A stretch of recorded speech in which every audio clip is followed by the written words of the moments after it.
વેજલપુરમાં રૂપારેલ નદી પર અધૂરું નારું, 5 વર્ષથી કામ અટકતા ગ્રામજનોમાં રોષ। વેજલપુર ગામમાં રૂપારેલ નદી પર બનતું નારું છેલ્લા 4 થી 5 વર્ષ અધૂરું પડ્યું હોવાનું ગ્રામજનોમાં ભારે રોષ ફાટી નીકળ્યો છે। ગામની વચ્ચે પસાર થતી નદીના કારણે વેજલપુર 2 ભાગમાં વહેંચાયેલું છે અને બીજી બાજુ વાલ્મીકવાસ, રોહિતવાસ, ભોઈવાડ તથા પટેલવાડા જેવા વિસ્તારો આવેલા છે। નારુનું કામ શરૂ કરાયા બાદ અચાનક બંધ થઈ જતા સ્થાનિકોને ભારે મુશ્કેલીનો સામનો કરવો પડી રહ્યો છે। ગ્રામજનોના જણાવ્યા મુજબ નાની મસ્જિદથી વાલ્મીકીવાસ, પટેલવાડા જોડતા મુખ્ય માર્ગ પર કામ શરૂ થયું હતું, પરંતુ વર્ષો વીતી ગયા છતાં પૂર્ણ થયું નથી।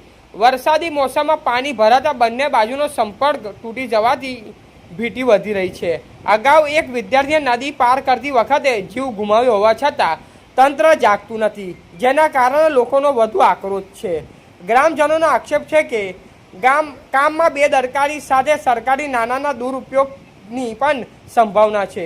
અનેક રજૂઆતો છતાં કોઈ કાર્યવાહી ન થતાં હવે ચોમાસા પહેલા કામ પૂર્ણ કરવાની માંગ ઉઠી છે। જો તંત્ર તાત્કાલિક કાર્યવાહી નહીં કરે તો ઉગ્ર આંદોલનની ચીમકી આપવામાં આવી છે।